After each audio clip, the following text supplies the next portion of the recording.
enlighten our audience, describe the highly technical squinch. Okay. Well, what happened was when I first picked up a camera, I was shooting. Since I was acting, I had gotten headshots as an actor. So I was like, I picked up a camera. My friends are actors. Maybe I could charge for these things. And people look in the camera and they widen their eyes and they look like a deer in the headlights. So I was like, well, I don't want that. You look scared. Why do you look scared of the camera? That's ridiculous. And I realized that I thought I wanted people to squint, but I would always tell them to squint, and then it's not really squinting. So one day, I think my daughter came up with it. She said squinch instead of squint. And I was like, oh, it's like a pinching of the lower eyelid. So what squinching is narrowing the distance between the pupil and the lower eyelid, basically. Mm-hmm. And what that does is it narrows the eye, and it's the way we communicate as humans. We exude confidence when we do that. So that's what I want in my pictures, and I want everybody to be confident. And for me, confidence throughout my life has always been a huge thing in terms of finding it, getting it, trying to figure it out. So, this was an aspect of it that really changed things for me, because I was looking at all the other actors' headshots and what all the other photographers were doing. And most of them would have these wide eyes and they'd look scared. And I made everybody squinch, and all my people looked like they had their shit together. So I got more work, it was great. Yeah. So, and now I've given that to the world. I did the video. It's all about the squinch. People can go watch that if they want, but it's got millions of views.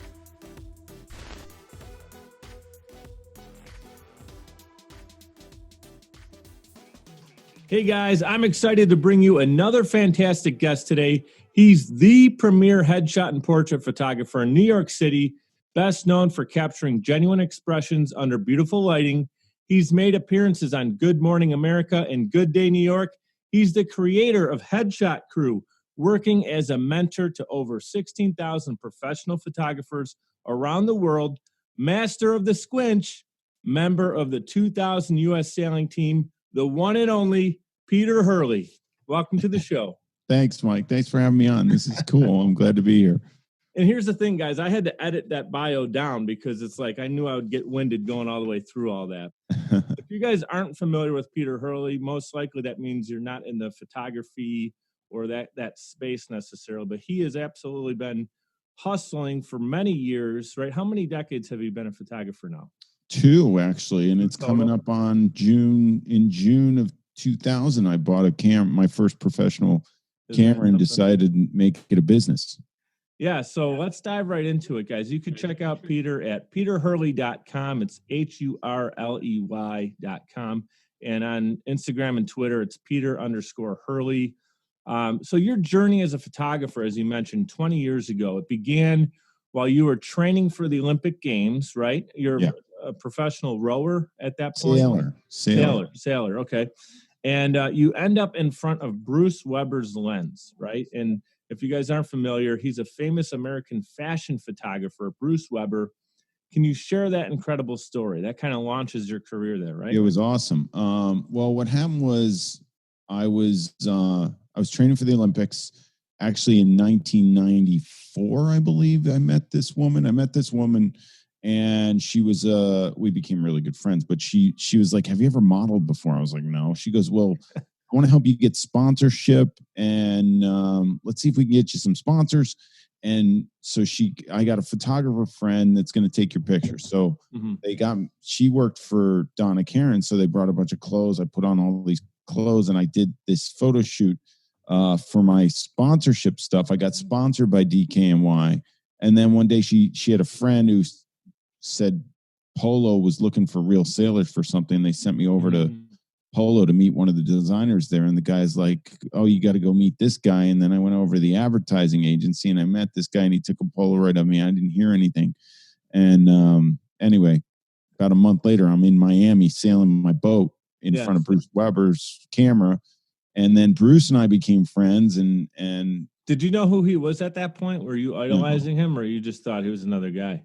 No, I didn't know who he was at all. Everybody was flipping out. I got this job and that he was shooting. I was like, I didn't even know who he was. Yeah. But I met him there, and then we became friends, and then he encouraged me to pick up a camera. So years later, he helped me get a modeling agency. Years later, I did Abercrombie and Fitch with him, and we did a sailing story there. It was all mostly sailing shots. And then I had a modeling career for a little bit in New York, but I was like became the model actor bartender guy, and I was like, I don't want to be behind the bar anymore. Let me try this camera thing. Bruce just encouraged me to pick up a camera, so I really owe it to him. Those three things kind of connect all the time: model, actor, bartender. Yeah, it's like a whole lifestyle. The three go together. If you want to be a model, you're going to act at some point, and you're going to bartend at some point. Exactly. True. So I think that's great. And then from there, you got to really see photography at a professional level in that space. Doing a little bit of research, checking, to be prepared for the interview. I saw you were a model for Abercrombie and Fitch as well. And then you kind of joke about maybe you weren't cut out for that. But I have to say, you just had a milestone birthday, correct? Yeah. You look pretty darn good for that milestone. I'm not going to say it unless you don't want to, but. No, I just turned 50. I'm happy to say 50 it. Cool. and you're in shape like you're 25, man. You're out on the boat as much as you can be. Yeah, I just gained some weight because of the being quarantine. Stuck at home for the past couple months. But yeah. So a couple things I want to hit on, and it's two things that you're well known for. Number one, and I wasn't really sure what this was, the squinch, right? So I had to understand what it is, because that's your claim to fame, right? So I have to say, it's one of those beautiful situations when something so simple can be so profound. Can you enlighten our audience, describe the highly technical squinch?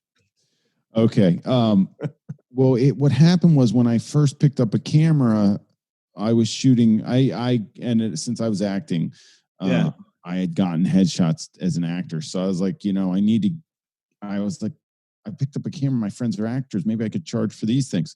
And people look in the camera and they widen their eyes and they look like a deer in the headlights. So I was like, well, I don't want that. You look scared. Why are you look scared of the camera? That's ridiculous. And I realized that I thought I wanted people to squint, but I would always tell them to squint, and then it's not really squinting. So one day, I think my daughter came up with it. She said squinch instead of squint. And I was like, oh, it's like a pinching of the lower eyelid. So what squinching is narrowing the distance between the pupil and the lower eyelid, basically. And what that does is it narrows the eye, and it's the way we communicate as humans. We exude confidence when we do that. So that's what I want in my pictures, and I want everybody to be confident. And for me, confidence throughout my life has always been a huge thing in terms of finding it, getting it, trying to figure it out. So, this was an aspect of it that really changed things for me, because I was looking at all the other actors' headshots and what all the other photographers were doing. And most of them would have these wide eyes and they'd look scared. And I made everybody squinch. And all my people look like they had their shit together. So I got more work, it was great. Yeah. So, and now I've given that to the world. I did the video. It's all about the squinch. People can go watch that if they want, but it's got millions of views. I think it's brilliant because it's so simple, but when you explain it, people understand it. I'm sure when you're getting people in front of the camera, it's kind of comical at first, but when they see the results of it and they look more professional and they have, like you said, it looks like they have their act together. They just look more badass. If it's a guy and you just have the little squinch going on, you look like you're ready, like you're a superhero or something, right? Exactly. And I mean, if everybody goes to a mirror and looks at themselves and it makes their eyes real wide, that we look crazy. And then if you narrow your eyes too much, you look like you're squinting, or and your eyes are closed. So there's a fine line. You have a palpebral ligament under here. It's right under here. And if you tense that just a touch, you'll see it, and you'll see the confidence. And people squinch naturally, like humans walk around and we're moving our eyes and everything, but we're not consciously aware of it because we're not in control of our expression all day long. But when you get in front of a camera and you control your expression, it's weird. So people get weird, and you should hire a photographer to coach you through it. Yeah. If you're doing that. And we'll get into that because you have Headshot Mania, you have Headshot Crew, different opportunities where you can get mentorship there. So we're going to talk about that in a second. But since we're talking about a headshot, we're talking about, which is one of your specialties, headshot and portrait photography. What other elements make a perfect headshot? You got the squinch. What else do you say? Can you share your secret sauce with us? Well, I mean, it's personal branding. So you're trying to capture someone's personality in a picture that they can use for, everybody needs a headshot these days.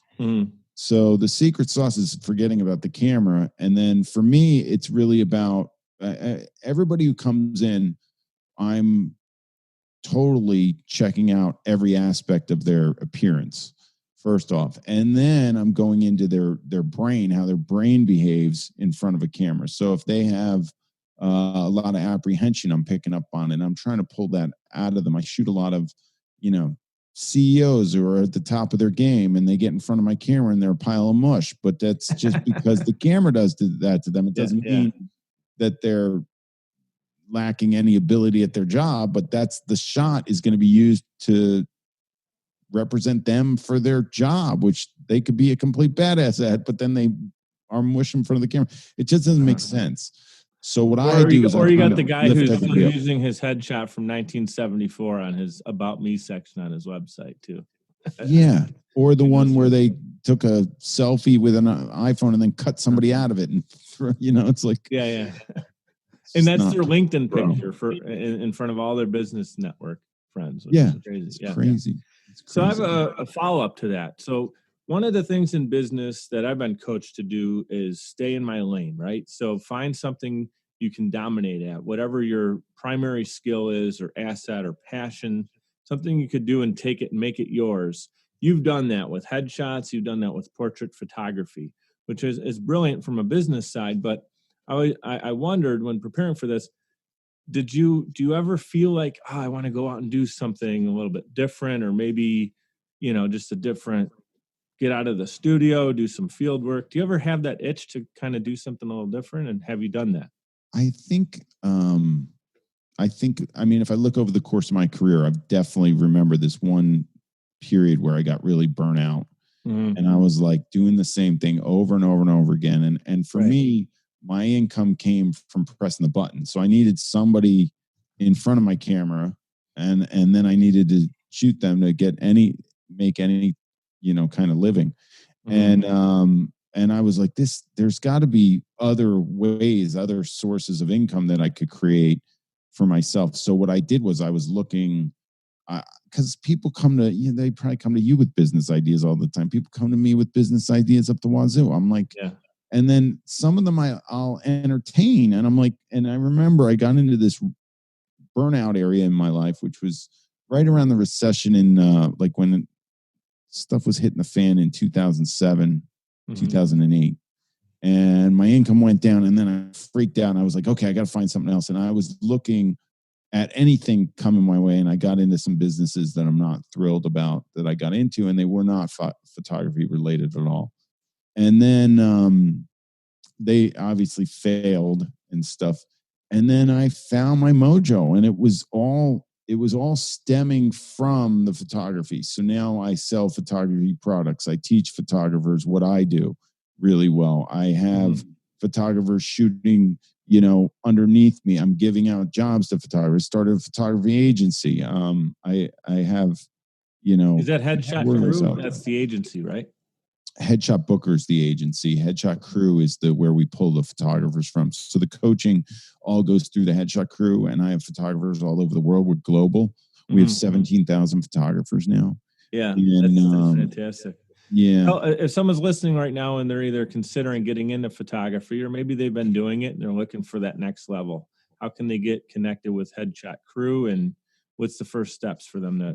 I have a free trial there. They can try it. They can go to headshotcrew.com and sign up and get in and see what the coaching's all about. There's just a slew of videos. It's a very comprehensive program. It's ongoing. We're on 5 days a week with we call them crew casts. So we have one. We usually do them at 4 p.m. Eastern, and we love people to come in and watch and and check it out. If they're into photography as a hobby, that's fine. If they're beginners, if they are a professional that just wants to hone in on headshots, or my platform, so I use headshots. But anytime you photograph a person, there's skills that you're going to use that I teach. So squinching, for instance, I mean, everybody's got a squinch, you know.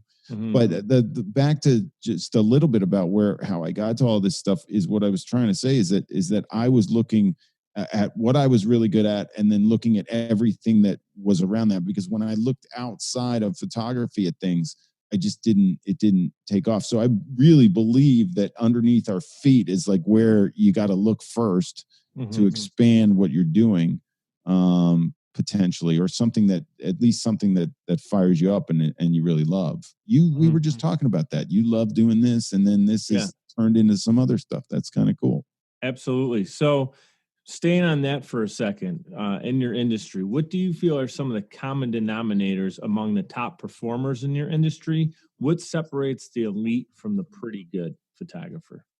Well, you go straight into confidence. I mean, I think belief. A lot of photographers come to me and are like, "Oh, I can't get, people in my studio. It's really slow." Especially now, we don't know what's going to happen when we get out of this. But, and then there's some that are just like, "I'm jamming, and I know my product. I know what I'm doing." And it's also work ethic. I think people that put the work in and that are active, and then you put a little bit of belief behind yourself, and it's really where it's at. I mean, confidence, action, and belief are like the top three things you can tell someone. You need to focus on that, right? Obviously, learn how to use the camera, take courses, sign up for Headshot Crew. Be a technician, but also, you can be the technical guy or gal, but lack confidence and have struggle to get clients still. You can be absolutely talented, and so the question was really designed to help people, and this could go for anyone in business too. It doesn't always have to be photography, but to take it and create it, turn it into a substantial career. There's going to be confidence behind it. Anything else you want to say about like how you can turn your passion into because you've done it now 2 decades at a high level. Yeah, I would say it all starts with something that lights a fire under your butt. I mean, you gotta want it bad. I mean, and you gotta be no holds barred working at it every day and really, really believe it. And then get confident, because the confidence isn't going to be there at the beginning, most likely. I was not a confident photographer at the beginning. I didn't know what I was doing. I mean, but as I got better at it, and the more people I photographed, the more and more and more. And, but I was not stopping. Like, you couldn't stop me. I remember just it was like I knew I found my passion and I loved it. I don't feel like I'm working, I love what I do, You were sold on it. You sold yourself on it first, on the dream, on the actions you needed to take to do it, and you did it. And I'll say this, I had the privilege of meeting you in person. Pretty cool situation where you were a customer of mine back 3-4 years ago with another company. You were in Buffalo, out of town. And so, we met. It was a connection in the store. And I just knew you had, and I mean this as a compliment, you had a little bit of a quirky confidence, personality. You knew what you wanted. Like, hey, I want that. I'm going to get this. Your wife was involved. She kind of was like, just you figure it out. And your daughters were like along for the trip, like, can we just get out of here, Dad? But you had this thing, and I noticed it. And one of I think my superpowers is determining character really quickly. Like I can meet someone and really feel like I understand where they're coming from. And you definitely had that. It was like a confidence, a way of just delivering information. You're more of a director in that way, where like, okay, I want this, I want that, and but you were still willing to work with me. You weren't. I don't want to say you were upfront in in a way that you came off like a jerk. Absolutely not. But you definitely were in there knowing you were in control of the situation, like as far as what you wanted. And I it's just also you read it right, but you also I don't think I was in there to really get a deal done, and I think it was you. I think you got it done. Well, yeah. I mean, I think it was because of you. Yeah, it was a dance, right? You were my dancing partner, but you were like killing time to get back on the plane and go home, right? So you were hanging out at the mall, and well, we'll just share what it is. I was working at Sleep Number at the time, and you got a Sleep Number bed, right? So and dressed it up and the whole thing. It was fun. It was just a fun hour. We were talking about mutual friends. Well, it was a friend of yours that had a mutual interest in football and some cool stuff. So I just remembered that, and I reach out to you to do the show because since that moment, 2015, 2016, whenever that was, a couple years back, right? I tuned into your website, and then I noticed you were just cranking on social media, and you had, a couple viral videos on YouTube, and you're doing well. You're closing in on 100,000 followers on Instagram. So, guys, if you're tuning in right now, we have Peter Hurley. Go to peterhurley.com or Peter_Hurley. Here's where I want to go next. Right behind, if you guys are tuning in and watching this, right behind Peter, you got the Shebang logo. You got your own logo behind it. What the heck is Shebang? Is that an embarrassing question for me to ask? No. So I don't know what I did, but one day I got a good picture and I yelled Shebang, and I was like Shebang, that's the shot. So I did this YouTube video called "It's All About the Jaw." So the number one way to make somebody more attractive in a picture is to jam your forehead out like this, like a crazy person, to strengthen the jawline and take any excess weight that you got, any excess action under the chin out of the equation. But so I did this video called "It's All About the Jaw." And at the moment that I'm really discussing it, there was this one moment where the girl, I show a before and after of this girl, and I say, "Shebang," there it is. And then it just went viral. Like the video has 4 million views, I think, and people started yelling "Shebang." So then I would go to these photo conferences and speak on stage to like 1,000 people and yell "Shebang," and get the whole place to yell "Shebang." And now it's been like, I think that was in 2011. It's been 9 years part of your character. It's all part of the whole thing, man. Yeah, and I stopped saying it, and all my people were like, "You can't. That's your brand now. This Shebang business." Yeah, well, that's cool. I'm glad that it was something that tied right. I wasn't sure if it was something that already existed and you were using it, or if it was a hashtag or what. I just saw it come up quite a bit, and I knew I got to ask him about this. And then, funny enough, you pop on the screen on the call, and it's in the background, so there's no way for me to avoid it. Here's a cool thing too. I was a wrestling fan back in the 80s and 90s. Absolutely loved classic wrestling, like Hulk Hogan era, Ultimate Warrior. And you have Headshot Mania, and I love the branding because you took the WrestleMania font, that awesome font, the WWF style look, and turn it into Headshot Mania. And I saw you had Headshot Mania 2 was in Vegas, and you celebrated your birthday. Happy total belated birthday. That was a few months ago, right? February. Yeah, you do your research. This guy is good. Yeah, and it's a crazy conference. All people from around the world come in for this photography conference, and it's a community. So tell us right now, obviously, as we're recording this, coronavirus is going on, and you're kind of in the heart of it, New York City, which is unfortunate that your business is you feel a little bit stuck at home right now. Is Headshot Mania something that you see maybe virtual? You guys can do like a huge event, hundreds of people tuned in, or would you rather push it off and maybe do it in person again when we can? Well, I'll tell you what, I feel so fortunate that we got it done. I mean, we finished it was in February.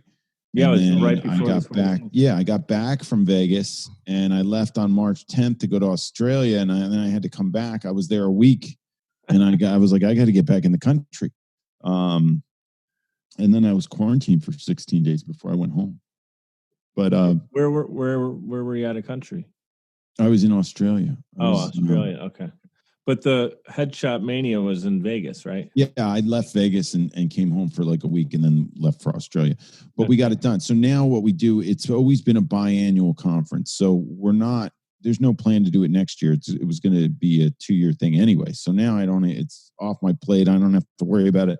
But we had such a good time there. It was amazing. And to get my people together and I think we value it so much more now that everybody's, seeing each other through Zoom the past 2 months, Yeah.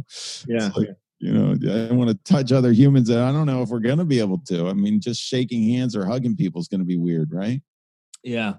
And I saw you a couple days ago, you posted that you and your family were walking around in Times Square, which is, not something that of note because you live in the city, right?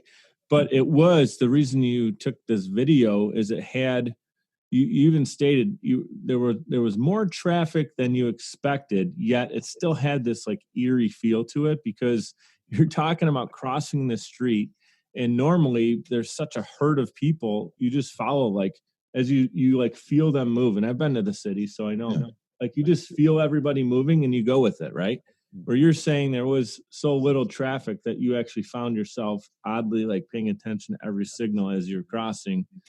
So tell us about that. How's everything going like with the family and what's it feel like in New York right now? I think the kids feel cooped up. I just was thinking about when I was my daughter. I have twins that are 17. Yeah. When I was 17, I mean, those are formative years. That was a big deal, junior year in high school, and now they're not experiencing it for months. And now school's closed. Like they're not going to start till September. All their friends and then they go to camp all summer. They're not going to camp. Like they're just lives. I mean, obviously everybody's lives are changed, but it's just it's very interesting times. Mm-hmm. Very interesting. Are you still able to get out on the water, or is it's obviously too cold now, right? No, I mean, some people sail all year. There's a frostbite group that goes out all year. I am not one of those people. I like to sail when it's warm. Sure. I could go out and practice in my boat, I guess, if I wanted to, but they canceled all the events. So all the regattas that were on the schedule have been canceled through till August. Right now, I have one event in August that I think is still happening. It's just crazy. It's just, you're in like a one-seater when you're sailing, right? I have two different boats. So one is a single-handed boat. That's the one I went to Australia to sail. I still compete competitively. Okay. The World Championship was down there for, I do master sailing. So I sail within my age group, and I've been second at the Worlds twice. What was I last year? I was sixth. I was sixth last year in the Netherlands. Out of the entire world, people come from all over the world to compete. Yeah, I mean it's a smaller group because it's got to be people that sail this specific boat, and if you want to be good at it, you've got to be, and then you got to be in that age range. You've got to sail this boat, so it's the same guys all the time. We know who we're up against, and every once in a while a new guy jumps in, but I mostly know the guys from when I was competing at the Olympic level. So we had a guy who just missed not to make us feel old, but that was 30 years ago that you started doing that competitively? Yeah, I started I graduated from college and started my Olympic campaign in 1993. Wow. So, yeah. That's crazy. What do you love most about it? Obviously, you have this competitive nature about you, about just being at a high level, but what do you love most about being out on the water and competing? And then secondly, what's your craziest sailing experience that you had? Oh, I think that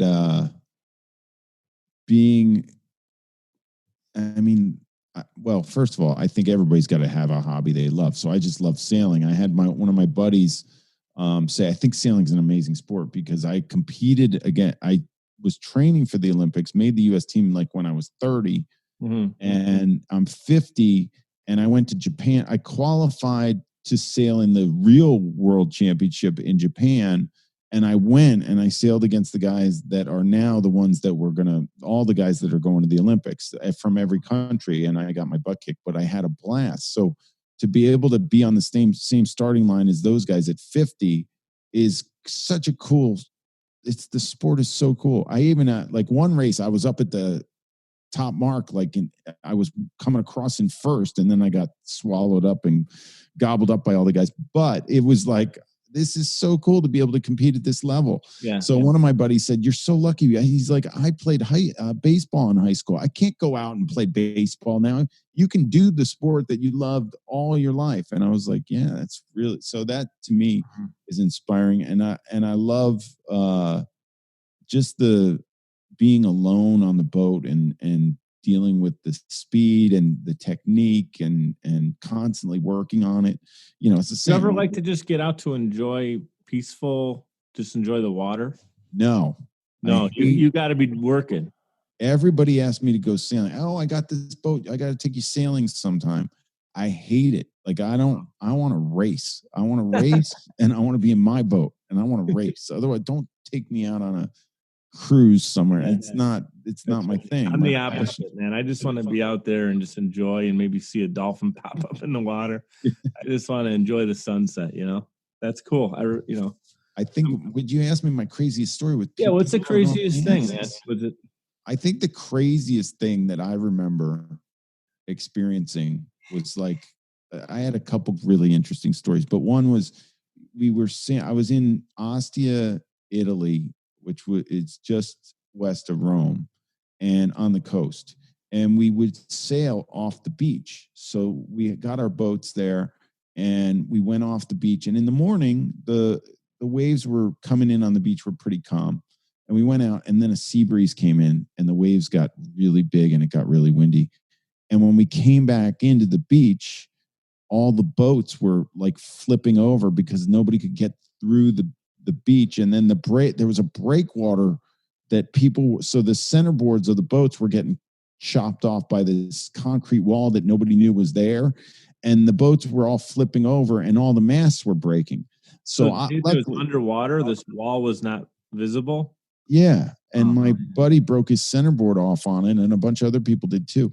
And I don't think people knew how to line up to get in. So what I did, I waited I got to about where the waves were breaking and where it was kind of safe for me to just hang out and time it. And then the wave broke in front of me and I followed it as closely as possible. And then it got out ahead of me and the next wave was breaking on top of me from behind, but I had enough distance. And then I just pulled my board out and the boat went right up on the beach and there were like a bunch of Italians there screaming in Italian, yelling pandemonium or something. And they grabbed the boat and just lifted up the beach and got it out of there. But what happened was so many people broke their masts that day that they couldn't finish the regatta. Like we couldn't sail the night. There weren't enough masts to sail. Fix the boats in time or anything. It was just crazy. Were you almost like riding it like a surfboard style, like in your boat? Because of I was petrified of flipping over because I knew my mast was going to break. Mm-hmm. And then I was like, then you have to kind of figure out, well, I have to get my centerboard out of the trunk and I have to get my rudder line off and rudder coming up. So if the boat does flip over, you're going to lose your tiller because it's tied to it's complicated. Yeah. And it was just. How did you get into, last question on that is, how did you originally get into it? It's not something, hey, Mom, I want a boat. I'm going to go check this out. Like, was there someone my dad trained for the Olympics. He sailed all his life. He got into it in a weird way. He just, my grandparents bought a house on the Jersey Shore. And I guess somebody asked him to sail one day. And he was really good. He was a North American champion and he trained for the Olympics in the 60s. And then I followed suit. So in your blood, man. Yeah. Very cool. Yeah, cool. So a couple rapid fire questions here, but if you want to take more time on them, I'd be happy to do so. I know we're both on a schedule here, so we want to get this going, but what would your 10-year-old self think of you now? And there's a reason I asked that, and I'll elaborate after, but basically when you're a kid and you're dreaming, right? You picture yourself growing up and doing whatever it is in your 10-year-old brain. What would that little kid think of you right now? I think that kid would think I'm a completely badass and be really proud of me. I'm proud of myself, and what I did. Because when I was 10, I was so into sailing. So for what I've done with my career, I don't know about the photography, what he would think about. But the sailing wise, he'd be like, wow. Yeah. That's awesome. Cool. Yeah. What's one new skill or positive takeaway that you got from the quarantine? Oh my gosh. I am, you know what I did? I structured my days. So I never had any structure to my days. And now I've like made out a kind of game plan for each day. So I'm trying to do this routine and I think it's working. I kind of enjoyed it. So I made a routine, which I think is great. The real thing that I've gotten out of it is valuing things that we had that I didn't even think of valuing before this. This has just been an amazing eye opener. Humbling experience for sure, right? Yeah. Give you some gratitude there. Who is your biggest influence? Maybe and then maybe share like a favorite book or podcast or something. But where do you get your influence from? Biggest influence is Bob Proctor. He's a personal development guy, and I met him in the 90s, right before he got me to train for the Olympics the second time. I wasn't even going to do it. And I was at a seminar with him and he was doing this thing on decision making. And he said, "Where's that sailor guy?" And I was like, "I'm here." And he's like, are you going for the Olympics or what? And it was like 1999. I was like, the Olympics were a year away. I was like, I hadn't even thought about it, but it was a 2-day workshop. And I went home. I didn't sleep that night. And the next day he had me stand up. And he said, "So did you think about it?" And I said, "Yeah." He said, "Are you going for it?" I said, "Yeah, I'm going for it." And then he had Milt Campbell on stage with him, and Milt won the decathlon in 1956. And he said, "And I'm going to coach you." And yeah. Wow. Did they know that? Did they tell that you didn't sleep at all? Were you like, I don't know.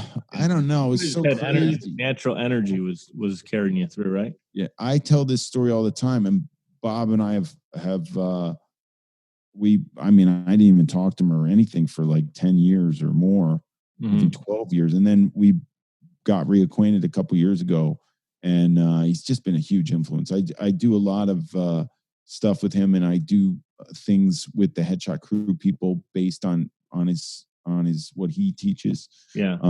So it's a lot, it was an eye opener for me back then. It's still something that I'm working on every day and it's based on goal setting and belief and all that stuff, decision making, all that stuff. Yeah, it's cool that he got to see it through with you. He probably didn't realize at the moment that he influenced you to get into it, that he would see the 20-year later version, or you know what I mean, to see what you really took it and ran with it.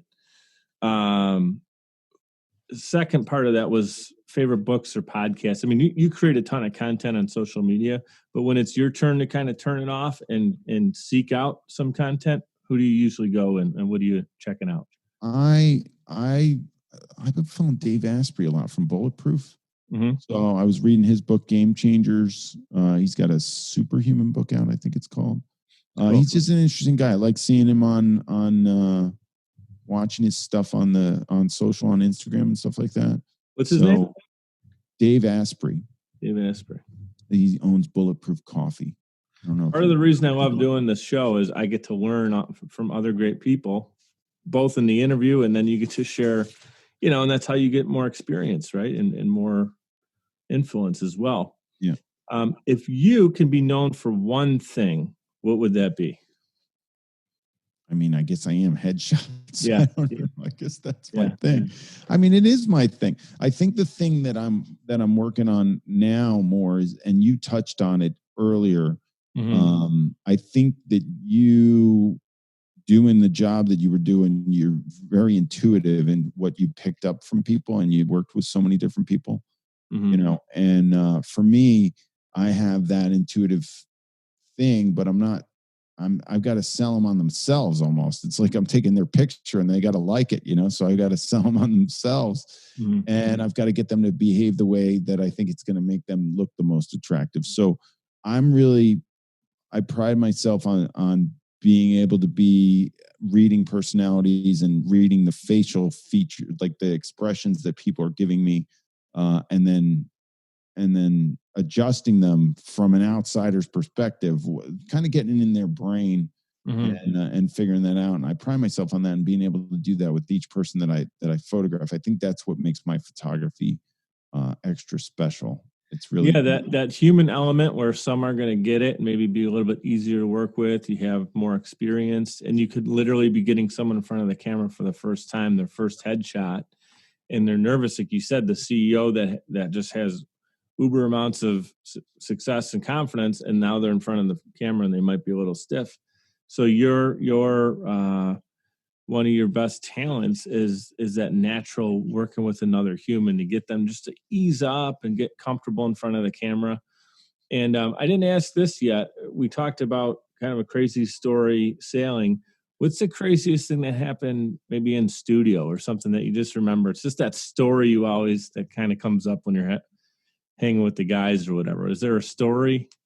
Oh my gosh. There's thousands of them, right? Yeah, there's got to be a ton of them. I mean, it's really like just people and seeing how they behave. One of my craziest is that I was photographing this woman, and her husband was sitting on the couch across the room, and we were looking at the pictures, and she looks at her. She's looking at the picture. She goes, "Honey, I can't stand my face." And I was looking at her, and I was like, "What?" And she was Miss Universe, and I was like, Miss Universe. Like I had a TEDx talk that I did, which I really love doing, and on the subject of this. So I asked her, I was like, "Can I put that in the TEDx talk?" And she said yes. So that was probably one of the craziest things that I had. I had another situation where I had, this is kind of sad, but it was something that shocked me. I think it shocks everybody I tell, but I had a 15-year-old come in, and she had dreamed of becoming an actress and wanted headshots. So I started photographing her, and then again looking at the images, and her mother was looking at them with her, and her mother takes one look at him, and she says, "You look hideous. You are so unattractive. I can't believe we're even here spending this money. You have no talent, and this is never going to work. You're never going to act." And I jaw dropped, and the 15-year-old starts crying. Oh my God. And yeah, it was really sad. There was nothing you could really do, and you're not really in the consulting field, and then the mother's there, right? Well, I snapped and I said, "Come here," to the mom. I told the girl, "Just stay here for a minute." I said, "Come here." I took a chair out in the hall. I said, "Sit there in this chair. I'm going to go in and I'm going to take pictures of your daughter, and you're not going to come in. I'm going to come get you when I'm done." And I slammed the door, and I walked into the daughter, and I said, "Look, we're going to get you some headshots. You're going to have to stop crying, and you're going to have to let my makeup artist." Meanwhile, my makeup artist and my assistant were all like shocked. We're sitting there like, "What's going on?" So she gets back in the makeup chair, puts on the makeup, and we take the pictures. And she left. And you know what happened with forgot about it. Did she forget about him? 3 years later, it was 3 years later, I think, maybe 4 years later. I think it was 3 or 4 years later, I see on my schedule the girl's name. And I asked my assistant, "Is this the one?" And it was a different assistant. And she goes, "I don't know what one." I was like, "It's got to be that's her. I hope she didn't bring her mother with her." And but she walked in, and I remember it like it was yesterday. I was standing across the room from the door. And the minute our eyes locked, she just came over to me and she said, "You changed my life that day." Whoa, that's awesome, Peter. And she gave me a hug. And yeah, that is what it is all about right there, man. Yeah, that's awesome. It was cool. Yeah, that's awesome. I just didn't know that I was going to be in for that. I mean, that was just crazy. It just crushes my heart to hear. I mean, imagine her mom said that right in front of you. I mean, just the negativity I'm sure that's going on all day at home. Yeah. To hear the photographer knowing that you see whatever it is, thousands of people a year, right? And many of them are beautiful models and everything else. And you're sitting there saying, "No, you're beautiful. We're going to make these are going to look fantastic." And you just gave her that confidence too, which is awesome. I think that's great. So what I always like to do, there's two things at the end of the show here, a couple minutes left. Number one, I told you off camera, the mission of my show, right, is to inspire our audience to be brave and bold in pursuit of their dreams. If you can give one message to do that, what would it be? Oh my gosh. Brave and bold in pursuit of your dreams. I would just say jump. Like if you're, whatever the dream is, you got to go for it. The thing is that people have all these dreams and then they don't believe that it's ever going to be able to come to fruition, and they don't ever take the leap of faith or whatever it is. They hit the terror barrier and they just stop and turn around, and then they go back to their normal lives. And right now, I mean, nobody's lives are normal, so you might as well go for whatever it is that you want to go for. Just go for it. You get one shot at this, one crack at this thing. I totally agree. Yeah. No one's job is really safe right now. So the whole thing I always heard when I was starting up my company and taking that leap is you got to have something. You can have some variables that may or may not work. You got to have something. And I literally jumped. I mean, with I don't want to say I didn't have a plan. I had a game plan, but nothing was safe and secure about it. Right. Yeah. And so now I think, there's no reason if you have something that you want to start and you're considering it, don't consider it for long. Do something with it, and then you'll learn and adapt as you continue to push it forward. Right? There's no better time to really start something, because I think also from an access standpoint, to get around great people, everyone's a Zoom call away right now. So, you have a beautiful daughter and beautiful wife and two daughters. That I had the privilege of meeting. And so I don't want you to use those for all three of these answers, but I want you to list three things that you're most grateful for. And not them, right? Well, no, they could be one, like together. That's your family. Oh yeah. You said your wife and your two girls, and then your answer's over. Yeah, exactly.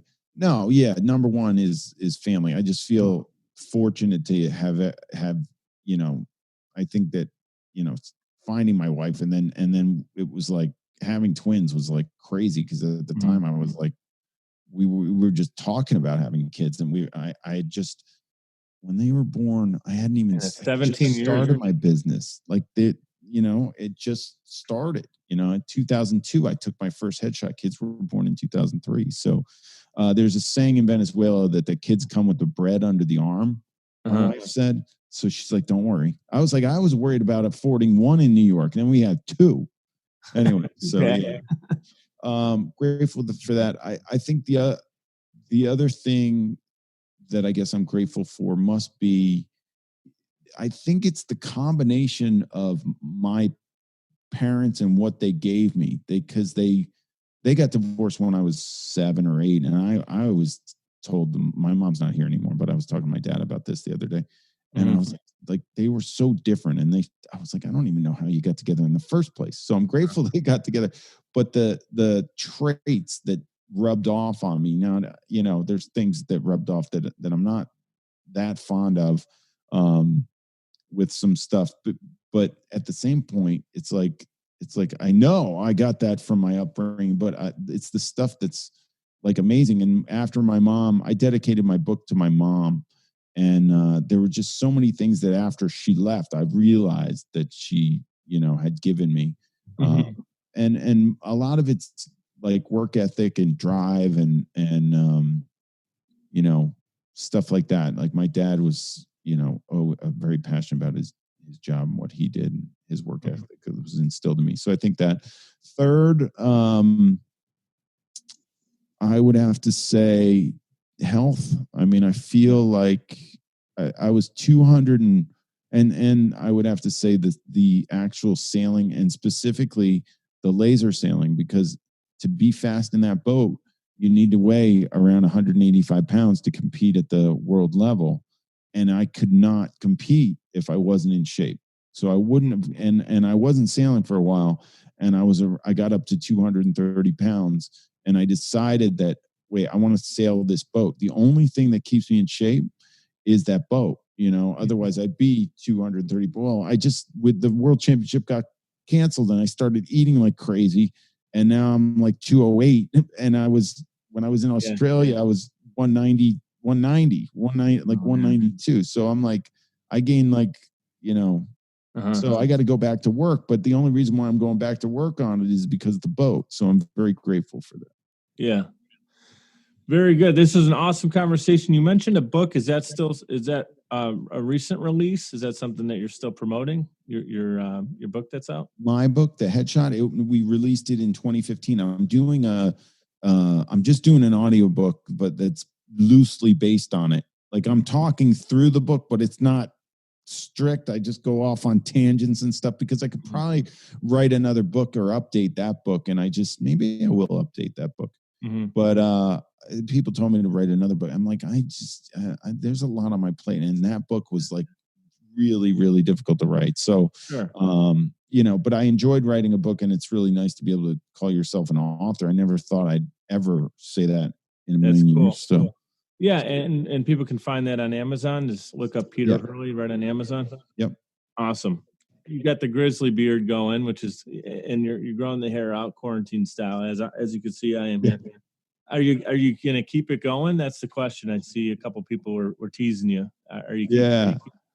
I decided that I shaved in Australia on March 17th before I got on the plane that morning before I went to the plane. Mm-hmm. And I decided that, and I knew I was gaining weight, and I was like, okay, I'm not going to shave until I'm back to 195.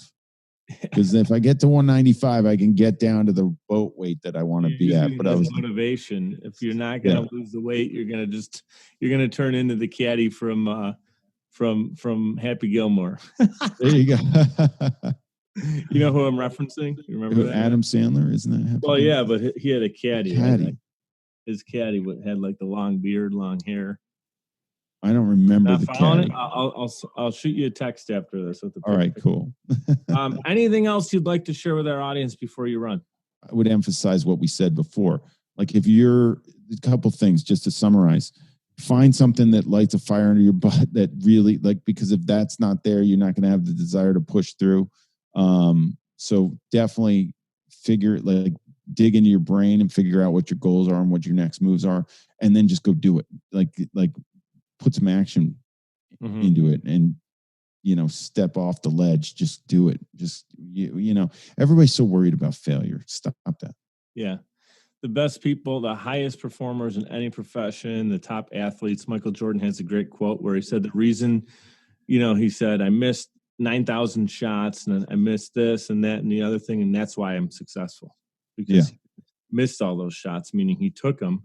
The best of the best actually have tried and failed more than anyone else has even tried. So how do you expect to get great results if you're not even trying? There you go. So I love that. Dude, this is a fun interview. I'm glad we made it happen. Let's stay connected here.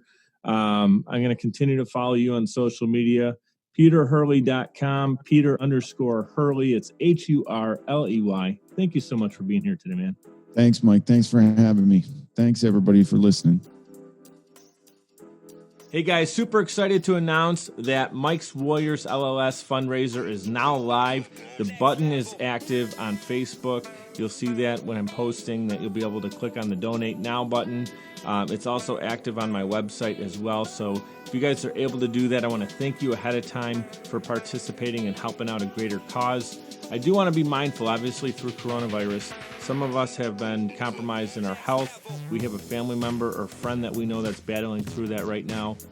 Some of us have either lost our jobs or have been working in conditions that we're not used to. So maybe we lost clients due to this because they had to close their doors. Whatever it might be, I just want you to know that I am mindful of the current situation going on. And I completely respect if you're unable to donate at this time, or maybe you're hesitant to do that. All I ask in that situation, if you're not able to personally give, is if you can share this with your friends and family. Literally share it through social media, or just at the dinner table talk about it. Hey, Mike's doing something for Leukemia Lymphoma Society, and you can get that information in front of more people. That right there is a tremendous help, and I'm grateful for you doing that. If you're able to give a little bit, maybe half of what you were able to do before, whatever it is, we're grateful for it. We can do this $1 at a time. We're going 10 weeks here. The kickoff call last night, there was just so much energy on it that people are overcoming some of the adversity that we're dealing with, and we're helping each other out. And I just see the energy that people have behind Leukemia and Lymphoma Society, and also myeloma as well. Did you guys know that 40% of kids that are battling cancer, it's a blood-related cancer? And of those children, right now, if they're in a hospital, they're having limitations, and some not even able to see their parents. I can't even imagine being in that situation. My heart goes out to all the families that are impacted by any cancer, especially blood-related cancers right now as this campaign is live. So I'm thanking you ahead of time for donating. Anything you can do, $25, $50, $100. If it's more than that, seriously, appreciate everything that you guys are doing to help me. Again, if you donate, also share it. If you're unable to donate, please share this. Extremely thankful for you listening right now, giving me your attention for a couple minutes here. You guys can check out more show notes and information on each episode at mikeduppodcast.com, MIKED uppodcast.com. We're powered by Social Chameleon. You guys know what to do. Be great and be grateful.